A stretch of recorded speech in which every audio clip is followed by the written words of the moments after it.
This episode of Yes But Why podcast is brought to you by Audible. Get a free audiobook download and a 30-day free trial at audibletrial.com/yesbutwhy. Over 180,000 titles to choose from for your iPhone, Android, Kindle, or MP3 player. Download your free audiobook today at audibletrial.com/yesbutwhy.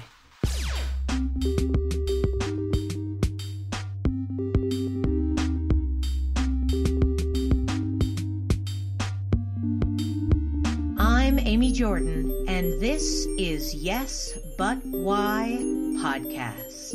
Yeah.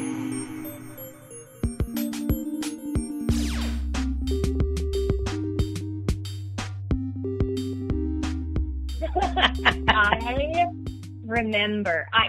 So I'm weird. I started talking and walking when I was still basically an infant, so I have a lot of memories. She's actually underselling that. She started talking and walking before she was 1. Yeah, like 7 months and 9 months old. So memories from when she was less than 1. I remember being very young, and for some reason, apparently, I thought you started a performance by saying, "Damn it, boys and girls, happy birthday." So I would stand up on a chair and say, "Damn it, boys and girls, happy birthday" to my parents. And then, I don't know, sing. I would do Ethel Merman impersonations by the time I was like 2. My parents would hum a theme song from a TV show and I'd be able to name it. Like, I was very into entertainment from a very young age. And both of my parents were actors when they met in college. And so I think that rubbed off on me. And then I started dancing when I was 4. I did ballet for 14 years, and then I was in church choir, and I was a soloist, and I was so loud that they wouldn't let me use the microphone. And then I think I did my first play when I was like 9, and it was at the town library in Trumbull, Connecticut, and we had to write our own play. So I always said to Nick, I wasn't a writer. I never wrote really until I met you, but that's not true. I wrote my first line of dialogue when I was probably younger than 9. I think I was like 6 or 7. And I was playing Mother Earth, and the line was, "Quiet, my children." I remember. You wrote that line? I wrote that line. Quiet, my children. So yes, I definitely was a performer from birth, essentially. Not dissimilar, actually. I had 2 stories I know from when I was young and my brother's birthday. My brother's older than me, and at his birthday party with, I know, a whole bunch of other 5-year-olds, me, his 2-year-old brother, stood up and sang a solo of Happy Birthday to him. So I know about that one. And then I know another occasion when my parents, I had supposedly gone to bed, and my parents were having some dinner party downstairs, and I dressed up as Charlie Chaplin, came downstairs, walked once around the dining table, twiddling some makeshift stick that I had. Like a cane. Yeah, exactly, like a Charlie Chaplin cane. Once around the table and left. So I didn't even wait for any feedback. I just had the laughter as I was going back upstairs to bed. So apparently I was showing up even then. Well, you also would do, I thought of something else. I was totally the annoying cousin who would make everyone put on a show. And I would like dress them up in my leotards. I had a zebra leotard, so we did Lion King. Mm-hmm. And I was also very bossy, so I should have known then that I was also going direct and produce. I just hadn't realized it. But you also, wouldn't you do the dance from Oh my goodness Mary me, Poppins? Yeah. There was a I don't know, it was Easter holiday or something like that. We had it back in the UK when I watched Mary Poppins every single day, and I think multiple times a day. At home during this vacation, and I completely got obsessed by Bert, and so I would do the whole not Chim Chim, this Pick Your Knees Up, Step in Time, that one, when over the rooftop, step in time, all that stuff, and I was jumping up and down all over the sofas. There were enough sofas in this room that I could jump up onto them and go along them like they were the chimney tops. So yes, I did a whole lot of that. That was for no one. That was just for my own benefit. They're both very shy and retiring children, as you can tell. Yes. I like the Charlie Chaplin at the dinner party and then just leaving immediately. I feel like that's sort of the artsiest, yeah. leaving them wanting more, getting that from a very early age. Proving that you don't need their applause. You're just there to entertain them. This is just for my benefit. I just wanted to dress up Charlie Chaplin. It's just incidental that you happen to be here. I won't be coming to the dining room at this time of night and do this. What a surprise, you're all here. You're lucky that you get to experience this in this moment. Yeah. And it's over. A rare gift. And that was it. Never to be performed again. Also, I know in the film world, not needing a microphone is probably trouble for you, but believe me, that's like high praise for them to say, no, you don't need a microphone. I'm like, yeah, you don't. That's right. I knew how to project from a young age. And I came up in theaters, so, it definitely served me very well. Her singing voice is absolutely magnificent. So if she's in church and singing, inevitably all the members of the congregation who are sitting in front of her turn round and, start with her turning around and going, who is this angel that's singing? And then by the end, there's always somebody that comes up and says, I have to say, you have this beautiful singing voice. And then they look at me, and then they don't say anything. And then they leave. Sarah's voice is strong, powerful, and beautiful. Thanks. And mine is also a voice. Well, it also made me very unpopular when I started homeschooling when I was in 5th grade, but until then I was in a Catholic school, and my music teacher really loved me because I would come up and sing. She would always want people to come and sing, and nobody would ever volunteer, and I would always volunteer, so all the kids hated me because I would just belt out Joni Mitchell tunes during our music class, completely unembarrassed, completely unencumbered, and I was not popular at all, not even a little bit. Were you confident all the time, though? Did that confidence carry you through?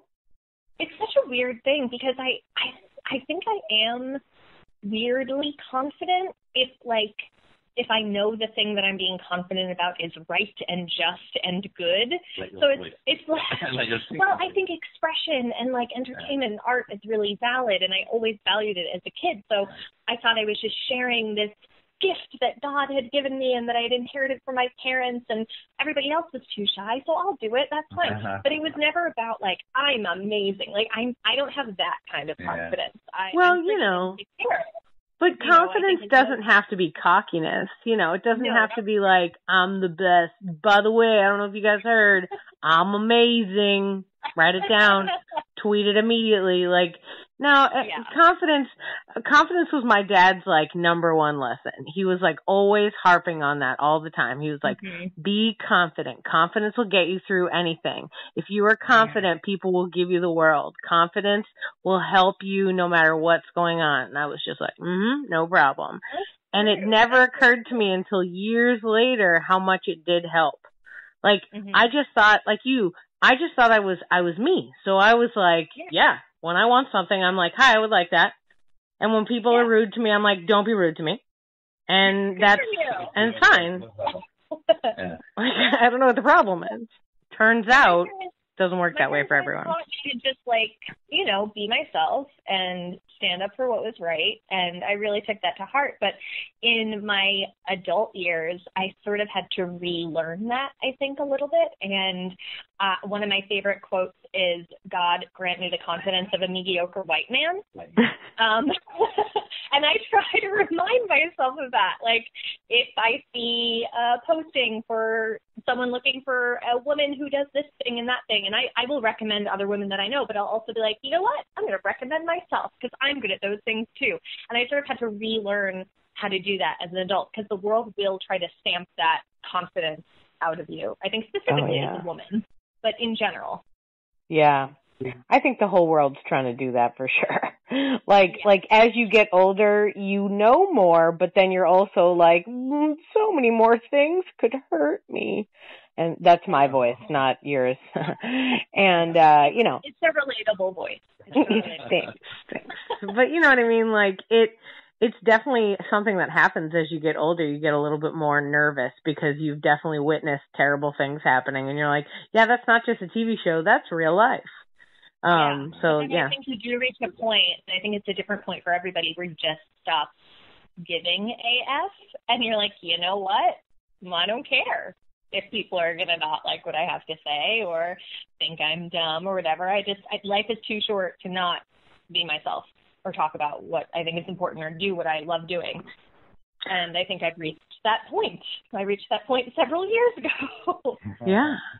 I mean, what's interesting, I find, is that those of us who are performers, we can be a myriad of, we can be confident, we can have high self-esteem, we can think that we can be cocky, or we can be depressed and not believe in ourselves, but still when they go out on, like, how many people have you known throughout your life where, like, you talk to them off stage and they're like, oh man, I don't know what's going on with Leonard. I mean, he seems terrible. And then he goes up on stage and you're like, oh my God, he's amazing. Like, I don't know. The things do not connect. It's opposite sides of the same coin, I think. I will have an hour in which one moment I'm feeling top of the world, super confident, everything's great, and then I'm crying, going, why am I doing this? What's wrong with me? What is the hardest thing in the world? And I think for me, being on stage and playing characters has always been an opportunity to, be in front of people in a way where I don't have to worry about them judging me. Because obviously I'm bringing myself to everything I do, but they're not judging me, they're judging the character. It's not really me. So acting can serve as like a mask through which you actually get to express parts of yourself that you might otherwise be afraid to. And I think that's always been a really interesting part of it for me. I don't know. How do you feel about that? I don't know how I feel about that. They just judge. You feel like they're just judging you? Interesting. I have no idea. I don't think about it. Before we go on stage, so I'm very familiar before we do our monthly show of going, why do I do this? Like, what on earth possesses me to think that this is actually a worthwhile thing when I could just be at home right now? I could be, watching the television. And here I am backstage in a theater. And then, of course, it starts and it's fun and it's so fun. And I feel, it's just enjoyable sharing that with a bunch of people and then hanging out afterwards and going for tacos. And yeah, that's we have a monthly show in Hollywood at Second City, and our tradition is that we go and get tacos with everybody who wants to after. So it's like, even if we really don't want to do this show, sometimes just knowing there will be tacos at the end of it will get us through. Our next one will be 12, I think, isn't it? Yeah. Nick, when you're right before the show and you're, in that moment of like, oh God, why do I do this? Is it more like, fear of what's about to happen, or like, a diffusing sort of feeling? Were you like confident a moment ago? Like, how does it work for you, the confidence to like make it happen? I think I have a slightly pragmatic streak to me, which is that, well, this is happening. This is the thing that's happening right now, so I'm just going to do it. So I think that I don't think that I have an issue in the sense of it being a confidence thing. Much as I can get nervous and everything like that before doing the show, particularly if I don't think I know my lines well enough. But I think that I think that that feeling beforehand is more like some part of what would be my adult brain kicking in and going, I don't know, really? Is this what you want to be spending your time doing? Don't you think it's also the grind of it, though, too, where it's like, it's effort. It's a lot of effort. You put on this show, and you don't know, there might be 7 people in the audience. Yeah. And you sometimes think, you're pouring all this time and energy into this thing, and you love it. You do it because you love it. And it's hard to get people to come out, isn't it? It is. It's hard to get people to come see live comedy, live theater, unless you're, a huge star or a Broadway show. And so it's a lot. It is a lot of effort, and we've been doing it for a concentrated period of time now. So occasionally it's just the burnout of like, all right, I know why we started doing it. I know what we love about it, but is there a point? Like, what's the end game here? Are we going to get to reach all of the goals that we have? And is doing this show on this night really something that we have to be doing right now? But as Nick says, it's like the second it starts, the second the lights go up and you're on stage and you're connecting with the audience, all of that goes away. Because you're doing the thing you love and you're connecting. Well, actually, I think there's something really good about having things like just in the calendar that force you to sort of get off your butt and go do things. Because otherwise life can pass by where you just didn't really ever get around to doing anything. And, it can really just kickstart your energy. Yeah. And I also think that, you know, both of us can beat up on ourselves about, oh, we're not doing enough, we're being lazy, we're not being productive enough. But I had a realization the other day that over the past 3, maybe 4 years, I have produced like 96 short films, and 93 of them have been for us. That's insane. So it's a lot. We've done a lot. We've achieved a lot. Yeah, I was going to say, your website says new comedy videos every week. I was going to ask you, what? Every week? Every week. That's a lot of weeks. That's a number of weeks. And you are now currently telling me that you do twice as many as once a week. 96. Well, this is over. No. So this is over a period of years, and we started out doing every other week, and we did that for a long time, and that's already a really long. And then in what was it? I must have been in the middle of August. It was just after. It was August of 2018. Yeah. Facebook approached us and said, "We're doing this pilot program for successful independent creators. We want to put you in it, and you'll get a little money and you'll get some boosting and some new information about your audience, but you have to upload a video every week, and it has to be at least 3 minutes long." So since August of 2018, we have been uploading once a week, which is a lot. And we did reach a point where we got a little burnt out, and so we started releasing live videos. And at first I was really nervous, thinking that the audience was going to be disappointed, or somehow it was going to be like a failing on our part, because we have really high production value videos when we do them. But I think it's actually been really nice, because most of our 70,000 fans don't get to come see our show live. So it's given us an opportunity to sort of restore our energy, get some new ideas, schedule in some more filming time, and also allow our audience to connect with our material in a different way. It's like you're doing stand-up now. You're trying out jokes in the videos, and then later you can put it in the live show. Well, there has been back and forth. We used to use the live show a lot to test out new material before we filmed it. It was a really good testing ground, see if the jokes are landing.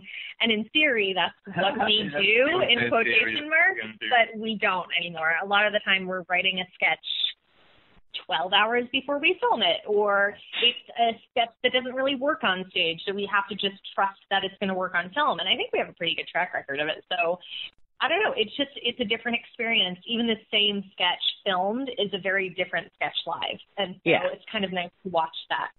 Yeah, I guess you're right. It's a different animal. So trying one out to do the other is just, it's kind of like we were talking about earlier, where they wouldn't give you the mic to sing because you were just so darn good at projecting. I bet you on the first film you were in, they were like, a little quieter. Definitely that's what they said to me. No, I'll pat myself in the back. I knew how to. I had really. You're very quiet. Oh. I started training professionally in New York when I was 18, and I went to the Atlantic Theater Company acting school, and I did on-camera and theater training there. So I learned from a very young age how to sort of, they're different mediums, and you sort of use your instrument in different ways.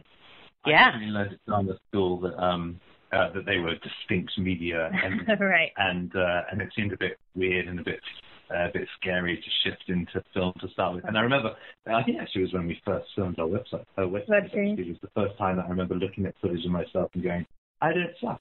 Yeah. And I think ever since then, I've tended to be okay to look at my footage and think, this is actually okay. Sometimes it's great, sometimes it's so good, sometimes it's okay. It's never terrible. Yeah. Whereas I think some of my earlier stuff is actually probably when it goes down to terrible. I don't think it was terrible. I doubt that. Oh, it speaks so well of your normalcy, guys. I'm so narcissistic. I watch old things I was in. I'm like, yeah, you're good.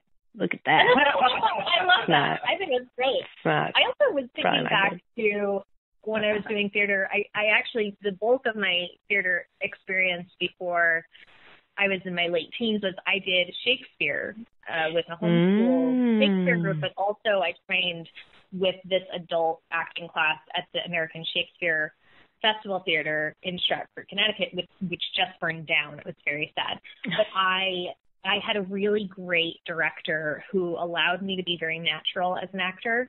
on stage, which I think especially when you're young, you get a lot of people pushing you to be big and huge, and you lose the nuance. And also my choir director told me not to start getting professional voice lessons for singing until I was 17 or 18 because my voice was still developing. And I thought that was really excellent advice. And she said a lot of times when kids start taking singing lessons when they're little girls, they end up all sounding like Annie. And they sort of sound like cookie-cutter versions of, you know, what a musical theater singer is supposed to be. So I sort of avoided that hurdle. But when I started doing musical theater, I would get the note from the directors, not all of them. My director, Trevor Fanning, was not like this. But a lot of the directors would be like, you need to be bigger. This is musical theater. You really need to emote. And I always sort of rubbed up against that in the wrong way because I love musical theater. And I think there is so much nuance in it and so much humanity. And when I don't know, good musical theater, you have good actors who can also sing really well and oftentimes dance really well. And I think a lot of the time when you're younger and you're doing musical theater, it's like sing and dance really well. Who cares about the acting? It's like all teeth and smiles. Yeah. So I always sort of rebelled against that a little bit. I really prefer grounded acting.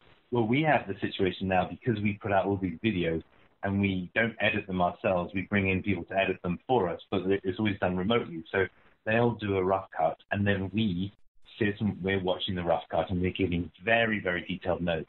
And so we've spent a lot of time looking at ourselves and our performances. But it's very odd because we always think about ourselves in a very third-person way. And so, you know, is there a shot where he does this differently, or he gives a better reading, or you know, or he doesn't mess up the line. Came off a second here, and and cover up Nick's bluffs here and there. And of course, this is talking about ourselves, but we're sort of able, I think, doing quite a good job of being super analytical of ourselves, but in a very self-destructive way. Well, because much like musical theater, sketch comedy is a realm where a lot of people who are doing it are sort of performing in an almost tongue-in-cheek way and not very grounded. And I think the reason people have responded so well to us is because we are actors first, and we are committed, grounded actors first. Even if we're doing silly accents or big characters, you know, I think what makes things funny is if the people in the sketch or in the play or whatever it is are really invested and really committed, then the audience is committed, and then the comedy is bigger or the drama is bigger or whatever it is, it hits harder because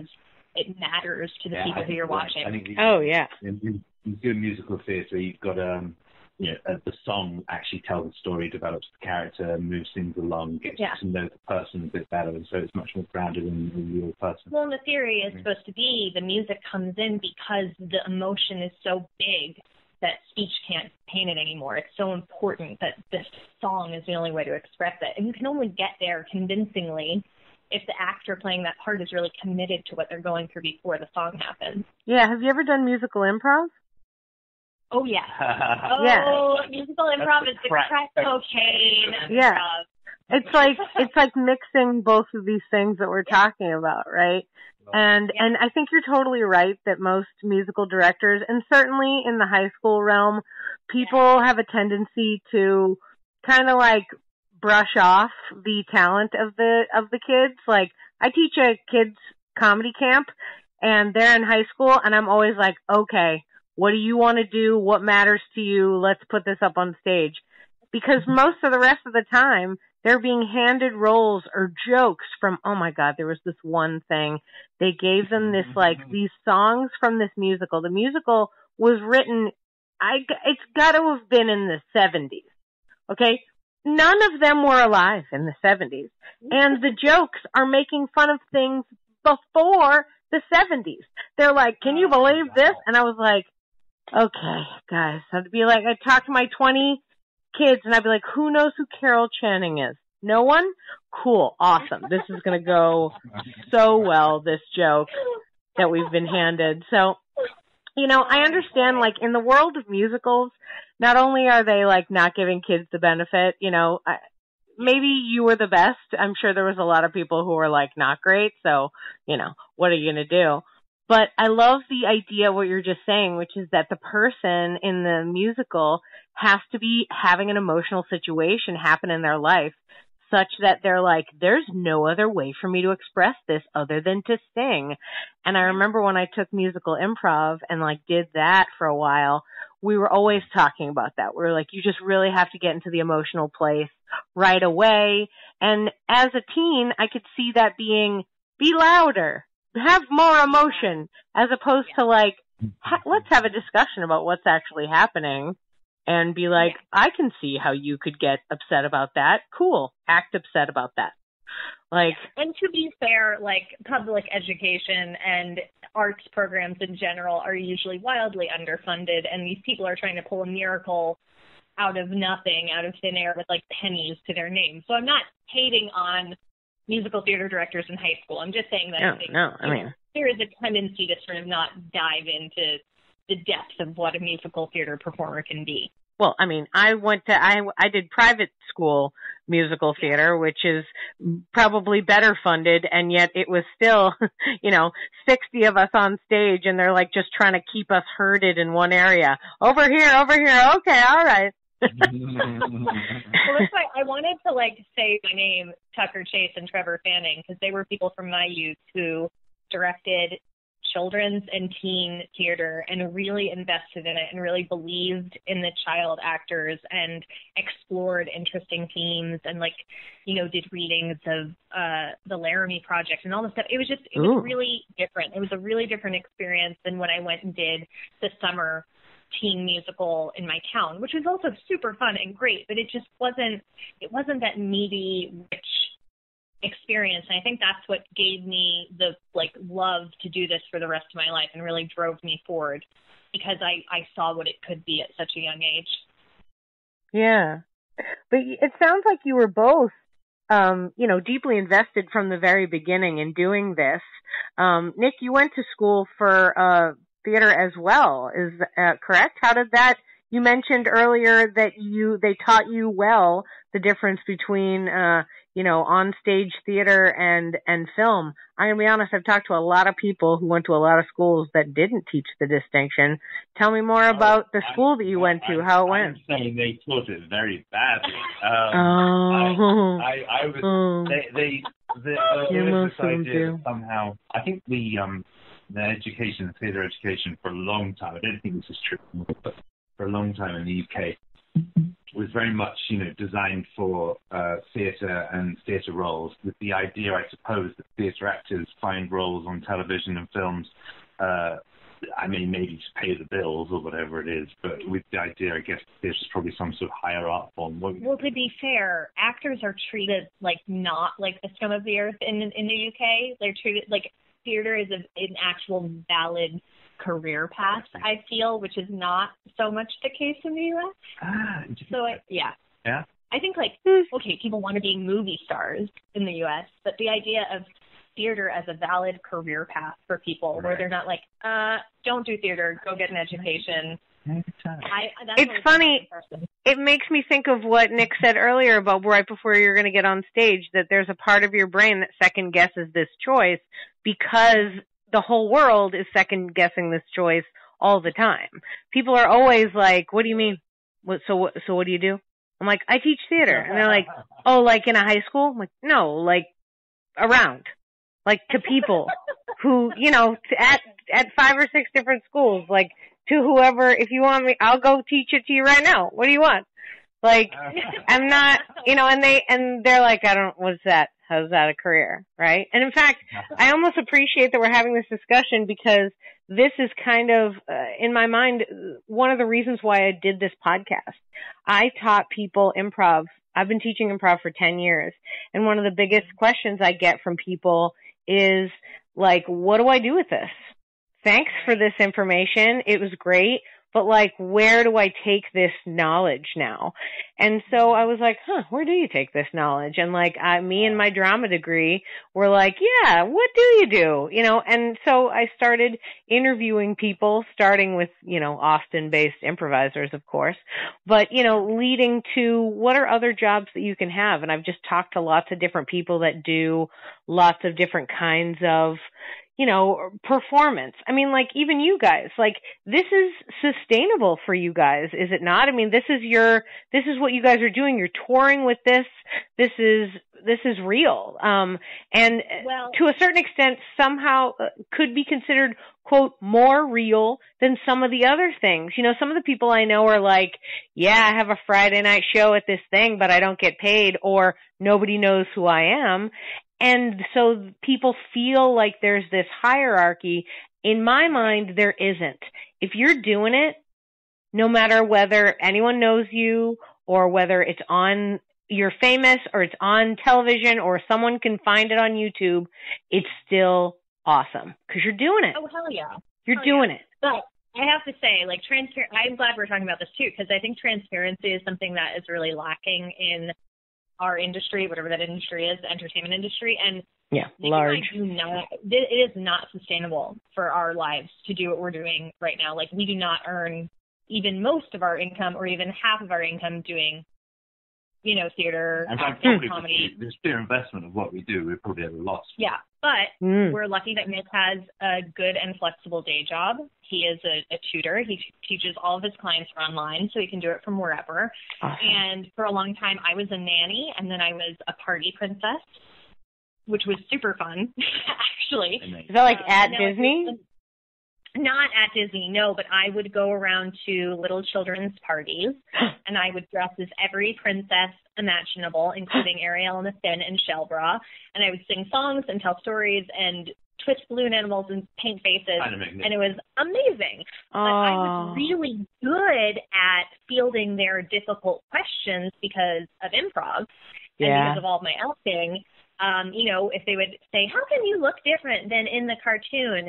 And I would say things like, well, you know, when you draw a picture of something, it doesn't look quite the same, but it's kind of how your imagination sees it. And they'd be like, yeah. I'm like, it's just like that. They drew a cartoon of my life. Oh, okay, that makes sense. You know, so it was fun to be able to not ruin the magic for them. And now what I do is I narrate audiobooks. That's my day job, and it's a nice source of passive income. If anyone wants to listen to them, they're really good. They're called The Chronicles of Kerrigan by W.J. May. They're like young adult fantasy, and it's kind of a combination of Harry Potter and 007, but it's a kick-ass teenage girl as the lead, and I love doing them. So the thing is, you have to have this piecemeal existence for most of the time as a performer. It is only like the top 2 to 5% of people who don't have to worry about doing anything else but perform or write or whatever the case may be. So I think that's also really important to know. Success in this industry isn't measured by how much money you're making doing it. I think it's measured by the fact that you're doing something you care about, that you're reaching people, that you're having an impact. And yeah, we all want to make money doing this. We all want to not worry about the next paycheck, but it takes a while to get there. And not everybody does get there. Some people perform on the weekends or do community theater or whatever it is. And like you said, it's all valuable. It's all valid.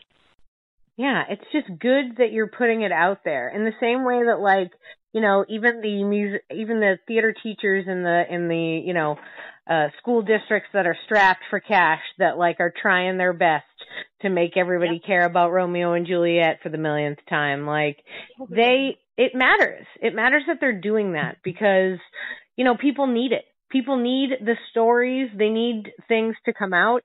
And in fact, I wonder, since you guys are, hold on, let me connect the ideas because I was like, wait, I'm jumping too fast. I think we need stories to help us through the world as it is. The culture is changing so fast and there's so much that's going on in such a huge way. And I feel like there's a deluge of art and like theater and stuff that's coming out right now.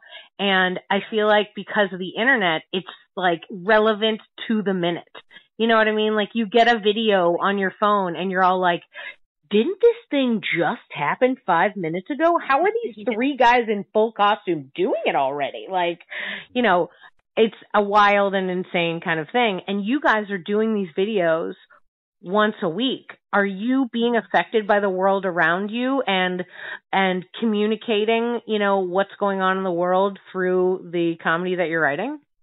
Yeah, I think on a more meta level, I think for us, one of the reasons we wanted to start doing our own stuff is because we're frustrated actors and we wanted an opportunity to do the kind of work that we wanted to do. But also, we always wanted to create stuff that was positive and that was able to have a positive impact on the world. So first of all, we want to entertain people, but a lot of our comedy does have messaging in it. And a big focus for me specifically has been feminism. So there's been a lot of that. And we wrote a sketch back in 2017, which was called Christmas Crime, and it was basically all about victim blaming. But instead of blaming a rape victim, it was blaming the victim of a robbery of her house. And it was really impactful, and it was really important for me at the time because I had just gone through something very publicly a couple of months prior to that, and I had not really been writing, and I felt sort of frustrated by everything, and I realized that this was a good vehicle to sort of channel some of that energy into. And then in a less kind of serious way, we wrote a sketch before 4th of July in 2016, which was about Britain and America, and Britain and America were exes, and he shows up at her birthday party, and it's awkward, and we sort of made an allusion to Brexit without even saying Brexit. And it became the Brexit sketch. It got 2.5 million views in 4 days, and, that's all anybody was talking about. So I think first and foremost, we write stuff that we're passionate about and that we think is funny and that has messages that we care about, but it does tap into sort of the zeitgeist and what's happening in culture because we're tapped into it and we care about it and we want to create things that are of value.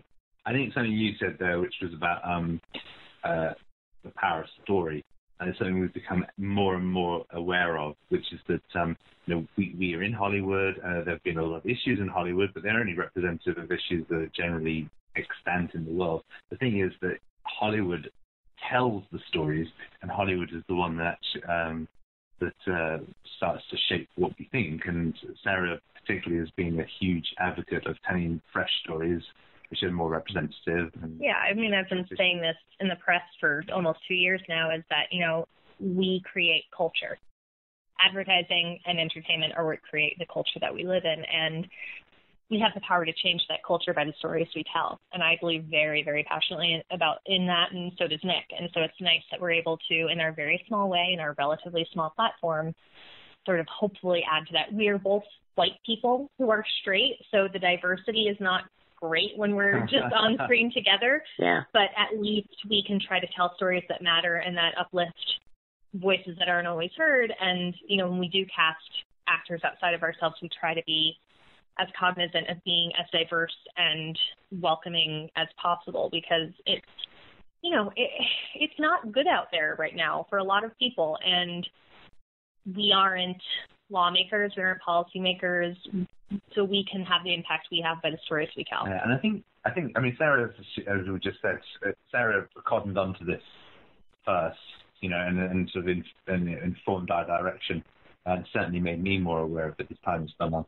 But I think we've also realized that what sometimes seems quite frivolous, which is, hey, we're performers, we're doing comedy, we're trying to make you laugh. Oh, look at us, and sometimes it feels like it's too egotistical or something like that. But it's realizing that comedy is a great way to engage people and for people to relax and sort of lower their walls, really, and then you can chat about things and you can, and as Sarah says, you can really start to shape the culture or affect the culture or make people rethink things that they may have taken for granted. And we've been able to reach people that I don't think would have been reachable if it was more preachy or didn't have sort of the wrapping of comedy, because as Nick says, if you laugh, your walls come down and you're more open to hearing things. And we do have fans who get angry about some of the stuff that we put out, but they don't disappear. They stick it out and they enjoy the next thing. So that's also been nice too, is that we have a pretty broad audience and we're not ever trying to pander to any particular audience. We're just putting out what we believe in, and people typically respond positively. And there's always a couple of trolls who respond really negatively to the feminist stuff, but I knew that was coming. Always the feminist stuff, yeah. Oh. Nick was very surprised by that the first time it happened. He was very naively surprised, but I've learned. Well, one of my other favorite quotes is, "When you're accustomed to privilege, equality feels like oppression." And I think that's also been reflected in a lot of what we've experienced, putting certain things out there too. Yeah. I find as I get older, I realize just how difficult it is to see the world in any other way than your own way. So you have to be working so hard on a regular basis to see other points of views, to understand what's going on. like consuming as much as you can about cultures that, you know, you're not a part of, understanding history from every point of view. And it's really, I recently went to an independent film festival for women, and it was just amazing the like work these women were doing to like give voices to different groups. And I was like, this is great. I'm so glad. Yeah. And I never feel like you mentioned, you know, it's hard being a white person and trying to like tell people anything, because it's like, yeah, I know, I'm sorry. And it's like, I just want to try to help. I think it's important that you guys are doing it through the satirical comedy that you're doing. And also, you know, based on the videos that I've seen, I think you guys are doing a really good job of framing it. You know, satire can come and really hit people harshly. Like we were talking about the negativity that you guys receive sometimes. I was going to say to that, you know, anger is an acceptable reaction. It's just what you do with that anger. Like, it's totally fine. You can be angry all day. Like, but what are you going to do with that anger? How is it going to change you or the world around you? And if it's a negative impact, well, then that's not great. That's not great. But if it's a positive impact, you're like, oh man, like even the idea that it's like, I didn't realize that people were so angry about feminism. Yeah, turns out they are. Makes them super mad. It's a real triggering word, that one. So what do you do for that? It's like, okay, like how do you make the word or the idea, the concept of feminism as silly as humanly possible? Like, we had one sketch which was called Diagnosis Misogyny, in which a man goes to the doctor, and the doctor says, you got back your tests and they all seem normal, but you do seem to have a bad case of misogyny. And then the patient's asking all sorts of questions and trying to understand this, and then trying to correct the doctor and trying to explain what it really is, and all these sorts of things. And what was very funny about the comments on that particular thread, because that one got a lot of comments. And there was a lot of discussions and mini arguments breaking out in the comments. What was very funny is that all the comments are always from men. Actually, not always from men. No, not always from men. Misogyny is not just a male thing. No. But all the comments which were anti the message of the video, were illustrated within the video. And if I had the time and information, I think I would have given timestamps for every single, in response to every single trolling comment. Well, there were some people, other fans who were great, being like, oh, that's just like what the characters said in the sketch. I don't know. A lot of me in the past couple of years has been fueled by anger. There's a lot that I'm angry about, and I have tried to turn it as much as possible into art and activism, and art as activism.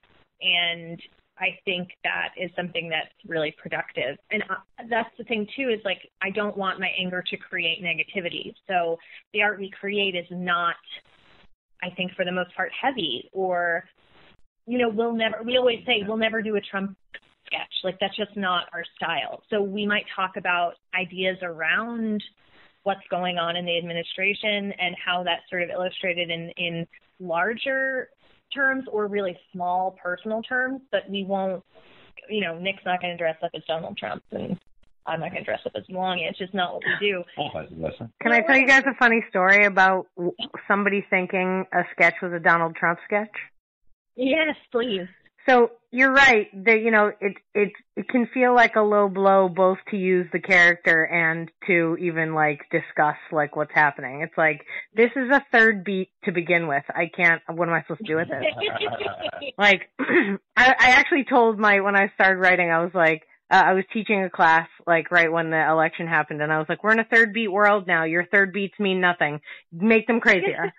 But anyway, so I watch HBO Family with my baby. I have a 2-year-old, and there was this kids version of The Emperor's New Clothes. Are you guys aware of that fairy tale? Oh yes, yeah. Okay, great. And it's a very basic, it's a super short little, like, it was like 10 minutes long. It was like a little song about the king who's like, I'm the best. And then everyone's like, oh no, he's naked. You know, very simple, very basic, real cute. I liked it. And there were a few famous people that did voices, so I went to the IMDb of it just to kind of be like, oh, wait, whose voice is that? And I was looking it up. And on the IMDb, for this cartoon of HBO Family, made of a, like, Hans Christian Andersen, like, hundreds of year old story, the one and only comment on the IMDb page is, "This is some anti-Trump trash and I won't have it." And I was like, wow. You are such an idiot. This is not even, he's not, it was hundreds of years before Trump was even a glimmer in anyone's eye. Like, what? Isn't that so telling, though? So because telling. That reveals that that person who clearly supports Trump sees Trump's behaviors in this character. Oh, good point. I think that is fascinating. I know. It really was like, I was like, whoa. I really wanted to respond and be like, this says more about what you think about Trump than what anybody thinks about Trump. You see he's naked. You see he's naked. Yeah. Like, oh man, it was just so like, wow. And it made me think of, you know, you guys saying the comments were like answered in the video. I was all like, dude, your comment like just makes the whole experience of me watching this child cartoon so much better. Yeah. Well, it's so the first thing we ever did that went viral was the series called Feminist Fairy Tales. And in it, I play a little girl who's retelling fairy tales in like 2 minutes. And I highlight the misogynistic elements of it without even realizing that's what I'm doing, basically. And they're all based on like the Disney versions of the fairy tales. And people are like, oh, she hates Disney, blah, blah. I am literally sitting right now talking to you in Disneyland. I love Disney so much. I love all the princesses. I always have. I was party princess, whatever. The point is, what I was trying to highlight is that nothing is perfect, and we are inundated with this dangerous messaging from a really young age. So, like, while the stories might be great and could be empowering, there are these little tiny threads that are so subtle of misogyny sort of going throughout all of them, and they poison us. And what was encouraging is as I went through the catalog, the more modern the movies got, the Disney movies got, the harder it was to find the misogynistic subplot. So I was like, I don't hate Disney. I love Disney. Disney was doing storytelling that was reflective of the time that they were telling stories in and the culture that they were telling stories in, and they're getting better. And that, I think, is hopeful. And I think that's something positive that we can focus on. And it's like you can be critical of something and not hate it. And I think people forget that. Not to mention, like, let's be honest, like, all of the old school Disney things, they didn't write the stories. They were public domain. Oh, right. They, like, took the stories from folklore and then told them. They didn't invent it. Like, it's not their fault the mother has to die at the beginning of every single fairy tale. And they made them less bad. In the actual Sleeping Beauty, she basically gets raped in her sleep by the man who comes to, quote-unquote, rescue her, and giving birth wakes her up. Super good times. It's horrible. It's awful. But that was the original version of the story. But she's been blessed with a child. I know. Going to the 19th century. So, look, we're pushing back against eons of this crap, and it's hard to overcome, but we can do it with storytelling. Yeah, one thing that's been very interesting, I think, actually doing this in comedy is it takes quite a lot of inventiveness to be, as it were, on the right side of a situation and be comedic, because, of course, comedy thrives on, breaking expectations and going against the grain and so forth. And so finding a way to be, it's very easy to come up with ideas, I think, which, do punch down or do... Not for me. I mean... I don't know. The thing is, it's not... I don't mean like being like not... I mean, I find it very difficult being nasty in that respect, but, it's to make the... make it... I don't know, how do I put this? That it doesn't come out, as it were, you're not punching down, that you're actually really making sure that everybody is... The message coming out of it is a good, wholesome one, as opposed to a mean one. Yeah, well, I found that really interesting. It can be mean comedy. It can be. And I think, so our process as writers was that Nick was writing long before I was and always saw himself as a writer, and I didn't really see myself as a writer. And we created this web series together where I did a lot of like massaging of the dialogue and helping develop the characters, but Nick was doing a lot of the heavy lifting on actually like writing and the structure and stuff. And we look back now at some of that writing, and I'm really frustrated because I don't think I had fully come into my confidence at that point. And there are jokes or there are subplots or whatever that don't feel like they're on the right side of the line to me. And so it's frustrating, and we can edit around it and we can, fix it in the pilot version of it. But while it's frustrating, it's also encouraging to see that both of us have come a long way in terms of that. And, recognizing internalized misogyny or implicit biases or where our blind spots are. And I think that's the thing, too, is like we're always doing better, or at least we're attempting to do better. And I think people should be reminded of that. It's like, I don't know, I think people accuse me a lot of the time of expecting everyone to be perfect, and if they're not perfect, they should never have a career again, blah, blah, blah, whatever. It's not what it is. I think people need to own up to what they've done. If they've done something wrong, they need to continue to develop and grow and make better choices and tell better stories. And some people just, it's like a taste thing. It's like, all right, you wrote some shitty jokes 10 years ago and now you're not anymore. Cool. You've grown. Great. We can get on board with that. And some people have done something really terrible. And in order for them to progress and have a career again, they need to actually engage in restorative justice. And I think people don't understand that element of it. And I want people to get on board with that more, is like perfection isn't the aim, but doing better is the aim, and owning your shit is the aim. And so hopefully we do that. If we ever, if we ever get on the wrong side of something, I want to just be able to own it and learn from it and do better for ourselves and for the community that we might have, insulted, or for our audience or whatever it is, because nobody's perfect. And when you're trying to do comedy, I think you do sometimes end up on the wrong side of a joke. It happens. Well, I hope that we can be as forgiving, and right now the culture is not so forgiving, with doxing and all that, but, I hope that we can be as forgiving to ourselves as, you were to Disney a moment ago, where it's like, you give them the credit for like, yeah, it was 1955, man. Like, how woke does he need to be for you to like him? Like, but in the same way that like, literally, I can't watch How I Met Your Mother anymore. I love that show. I love that show so much. It's the only show up for years that I've watched week to week. I love it so much. I can't watch it. Like, as soon as my brain was like told like, hey, did you know you should watch out for this? I was like, what? And I feel like it happened to so many people where it's like, I can't unsee it. I can't stop. I love Neil Patrick Harris, and I would give him my child. But I love him. His character on the show is disgusting, and I can't watch it. Yeah. Yeah, I get that. I totally get that. And I think you said something like, let's be forgiving, right? And it was 1955.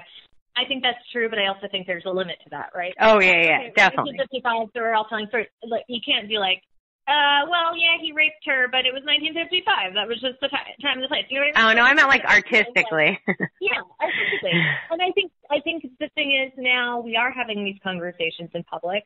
Yeah. And go back to the 1960s and the civil rights movement, and those people were forcing these conversations and forcing these changes for the betterment of everybody, and they were getting shot down and physically harmed and killed. And it's like, it is a fight. It is a long, long fight to make changes, whatever those changes are from a cultural and a societal place. And I hope now we're in a place where these changes will happen and things will move forward, but you're seeing pushback. You're seeing huge pushback. What's occurring to me as we're talking is this thing of changing hearts and minds, right? There's that whole thing. It's the changing hearts thing that's occurring to me, and the thing about telling stories and getting across to people in ways that are emotive, obviously, actually really sort of changes your soul as opposed to your intellect, if you know what I mean? Because I'm reminded of, the thing people sometimes say, I don't know, I said it not that long ago, something along the lines of, can we say this anymore? And it's more like, what are the rules? As opposed to, why would you even want to say this? Yeah. So I often give an example, actually.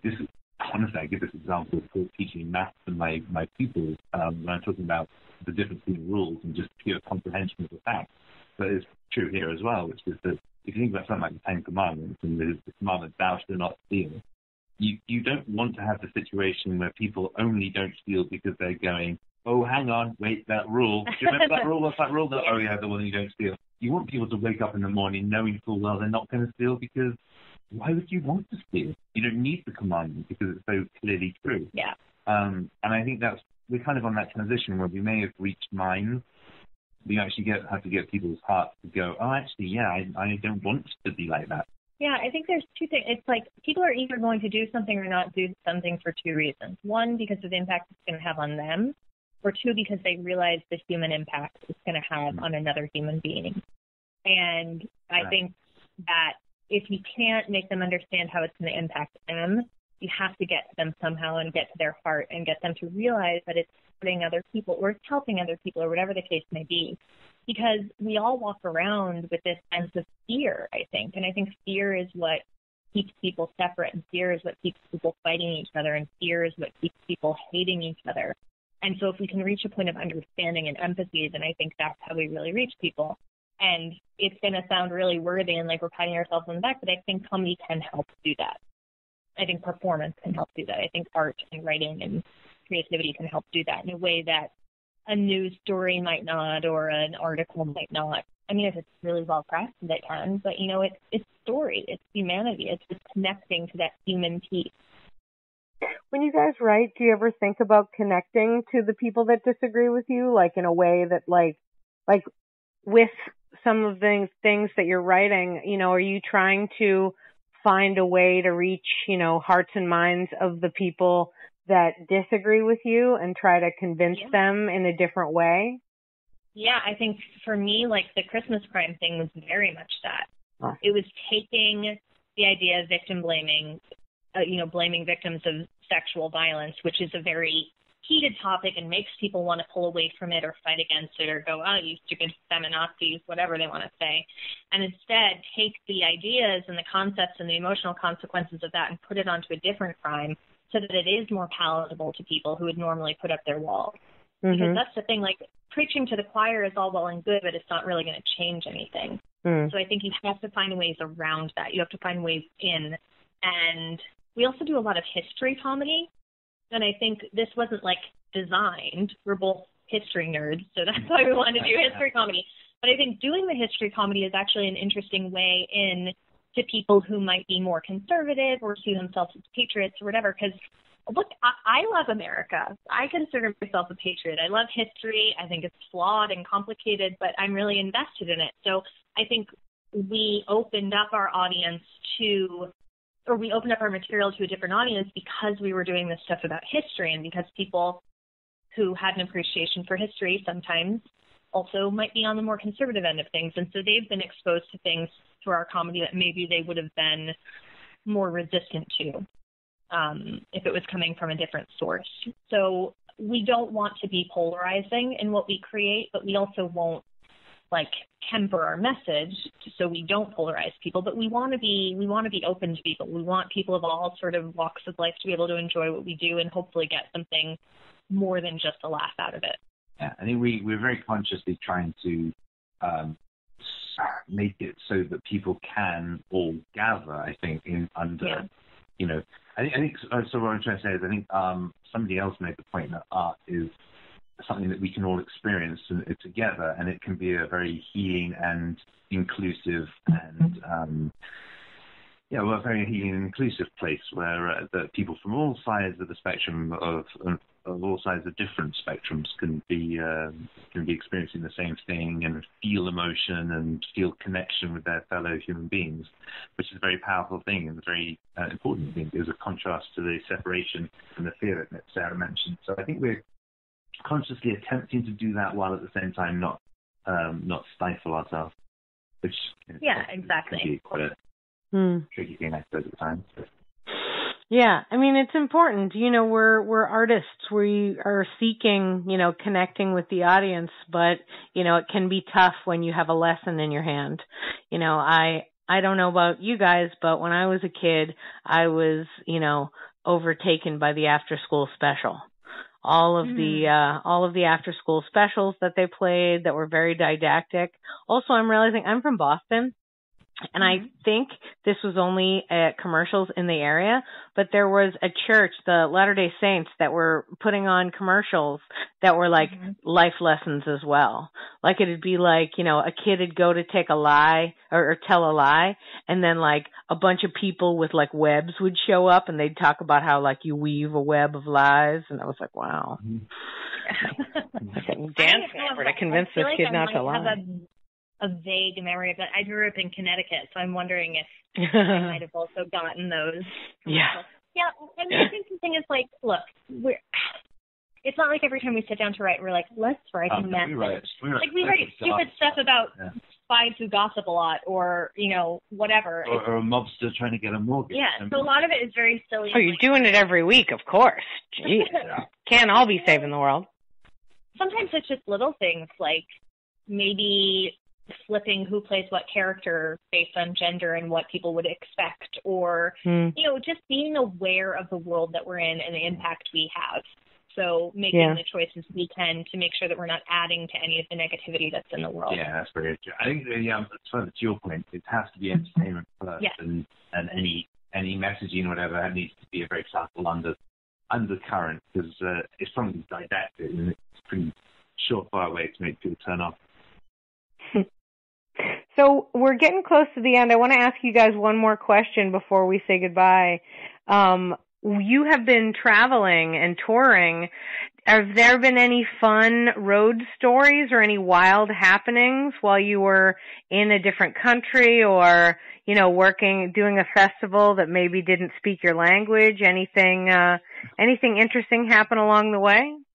Well, let's see. We've done some shows in Paris, and it was, I mean, I think the audience was they were generally English speakers, but we opened the show by speaking French, and I think they got excited, and then we switched back into English. I don't know. It's been really interesting touring around both the United States and around the world, because different audiences respond so differently to our material. And especially with the history stuff, like, we never know how it's going to hit in foreign countries, but it always goes down really well. It's when we performed it in Canada, because there's that sense of like, how much is this history going to overlap, but also because Canada is kind of the British side of the American experience. But you know, muddled in with French. Yeah, we were in Toronto, and I think it was the most appreciative audience of our history and like geopolitical stuff that we've ever had. Apparently, like, I think the Canadians are more well educated on American history than Americans are. That's the impression I got. Probably. That audience was. Or that particular audience. I don't know. It's kind of a crazy whirlwind. Like, I remember last time we were in Europe, we were touring our show, and then we also shot a short film. And we did a performance outside the Netherlands in someone's. Oh yeah, we did a living room show in the Netherlands, which was arranged by a fan of ours who we had never met, who has now become a dear friend. Oh my God, that was super cool. She showed us around the windmill neighborhood. And then we got stuck in the Netherlands trying to fly back to England the day before we were filming the short film. We got delayed. We didn't know we were going to get back. We got back, and I decided that was when I was going to share my story about Harvey Weinstein. And so literally the last day before we were filming, we were trying to prep everything. I was like giving my interview to Variety, doing a live BBC radio show. The next day we started filming. Between takes, I was fielding calls from like every international news source ever. And I just said the other day, like, thank God I had that film at the time to do, because I would have been completely drowning in, like, the craziness and anxiety of sharing this extremely personal, difficult thing with the world. Thank God you were out of the country. Oh, my God. It was insane. Maybe it would have been easier if I wasn't in the country. I don't know. I was, like, on the phone at all hours of the day. But I think our art and our touring and our filming is so intertwined with our life that it just feels like one big mishmash of like life and vacation and touring our show and filming a sketch and trying to see our parents. And we're very bad at work-life balance, like incredibly bad at it. again, to that point, we're in Disneyland right now and we're doing this podcast because we care about our art and we like to talk to people about it, and we're okay to take a break from our quote-unquote vacation to do a little work and stay focused and, you know. All right, what ride did you go on right before we talked on the phone? Literally right before, we were on Guardians of the Galaxy for the first time, and it was incredibly fun.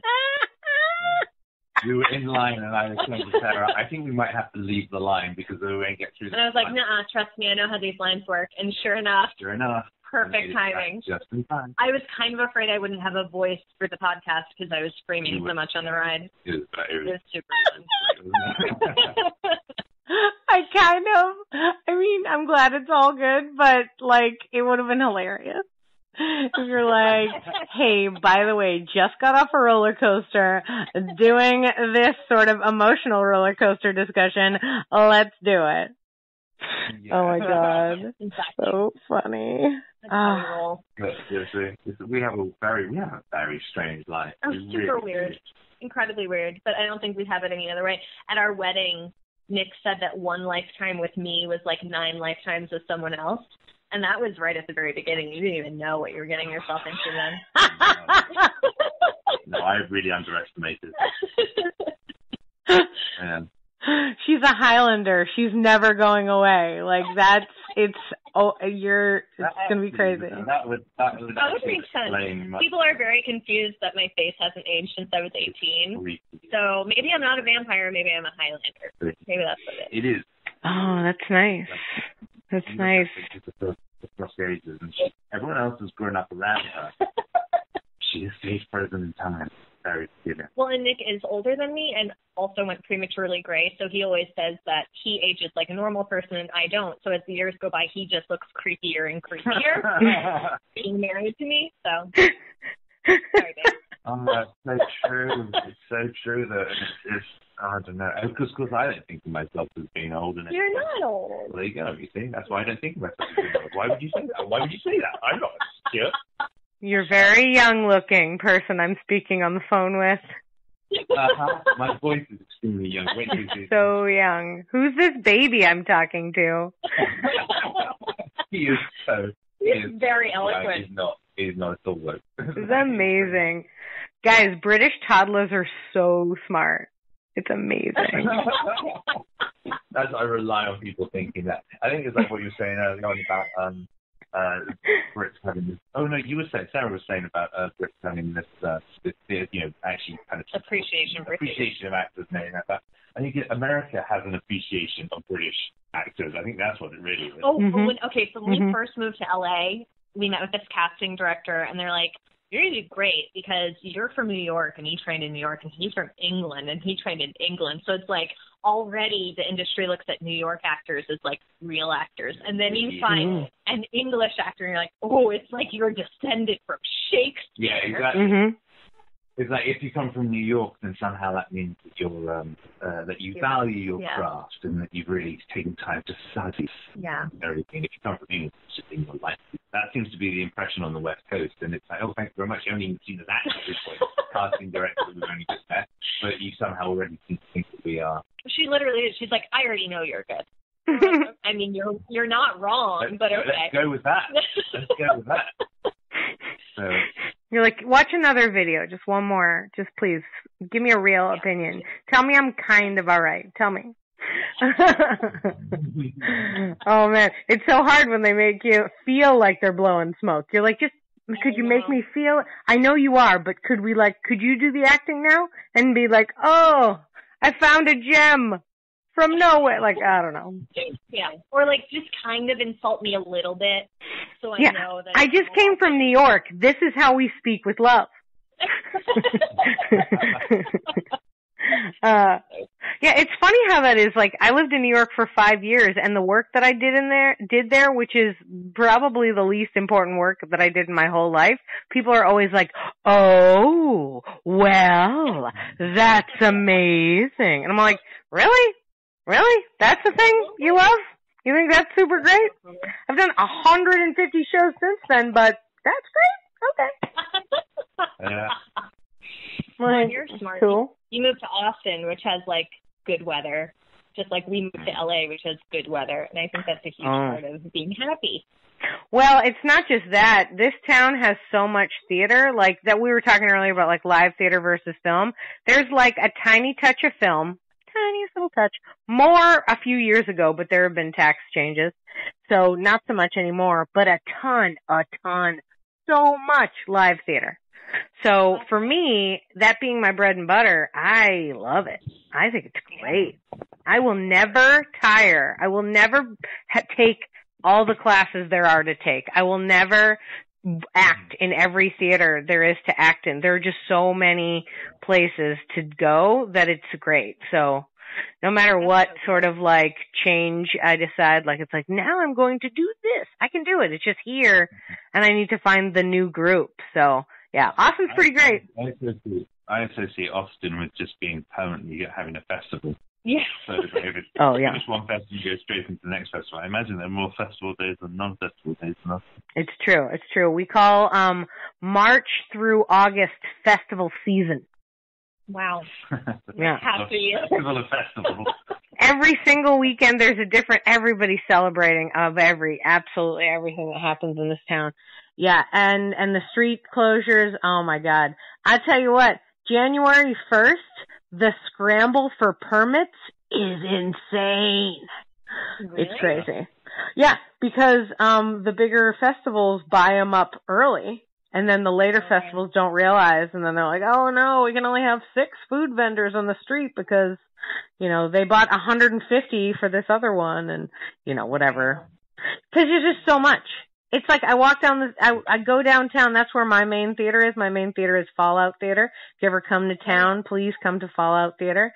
And we're right downtown. And so I'll be going to like rehearsal, and I'm like, why is the whole street, you know, closed off? And they're like, oh, it's the, you know, motorcycles made in the Southern California Festival, and you're like, oh, okay. Or it's like, oh, it's olives from Italy Festival. Oh, cool. Books written by Asian American gay men. Oh, okay. Super specific. I'm pretty sure last time we were there was a beard festival happening, like a beard grooming you're right, there was. festival. There was. Mm-hmm. Yeah. And there were a lot of very creative beards. Some amazing beards. Mm-hmm. Oh, it makes a lot of sense. That seems very likely. Sounds like Austin. Yeah. Mm-hmm. Austin's the only town you can have a tattoo on your face and be a successful CEO of a company. That is not too shabby. I'm kind of into that. That's a new slogan for Austin. I'm into that. And right now, I just want Taco Deli. Oh my God. Why am I not in Austin right now? Oh, you guys are funny. I love tacos. There's lots of tacos, so many of them. They're all available for you anytime you come by, and which I'm sure will be sooner than later, because hey, we're chock right in the middle of festival season right now. Some festival for us to come to, guys. So you're going to be our specific. I'm surprised you're not in my living room right now. British American husband-wife comedy duo festival. Is that where we fight all the other British American husband and wife comedy duos? I think that's exactly what it is. I get that. I think if you just did a husband-wife comedy duo festival in this town alone, there'd probably be at least 12 shows. I think you're right. I think we've met a couple. There's a lot. Let's do it. There's a lot. Let's arrange it. Wife comedy festival. That would actually be hilarious. Maybe like a spouses comedy festival. We don't want to be excluding anybody here. You're totally right. You're totally right. Since we're definitely making this festival, we should make sure that we include everyone. Mm-hmm. This seems like a good idea. Okay, you heard it here first, y'all. I always do these kinds of things like in the interviews, and I'll listen to them later, and I was like, oh, that's a great idea. We are never doing that idea. There's so many great ideas on this podcast. Please, audience, steal them. Every one of them. Write the sketch, make the festival, do all of it, because the rest of us are busy. So you guys need to do this. Get to it. So fun. Invite us to perform. I know. We'll love to do it. We're going to be so gutted. So great. Imagine you get a phone call. Hi, guys. You're the headliners for the first spouse festival. I'd die. I'd love it. Oh, my goodness. So great. Please. Well, thank you guys so much for swinging into, the nearest closet in Disneyland to chat with me for an hour. I hope that you don't get in trouble with security and or any of the Disney princesses. I hope they're not like, hey, you've been in the bathroom for 2 hours. Why? Run.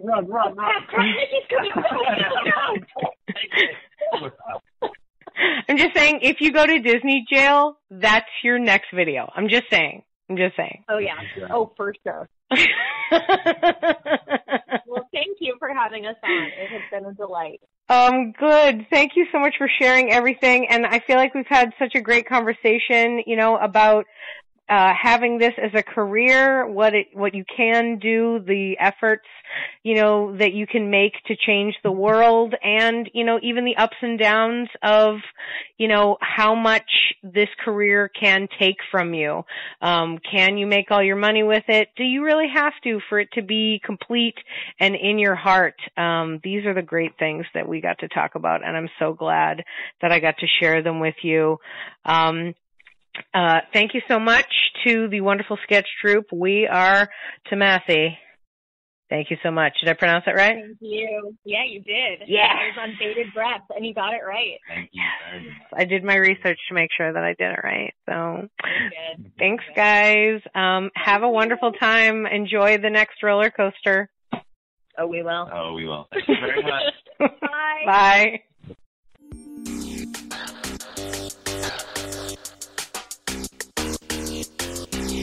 Thanks for listening to Yes But Why Podcast. Check out all our episodes on yesbutwhypodcast.com or check out all the content on our network, HC Universal, at hcuniversalnetwork.com.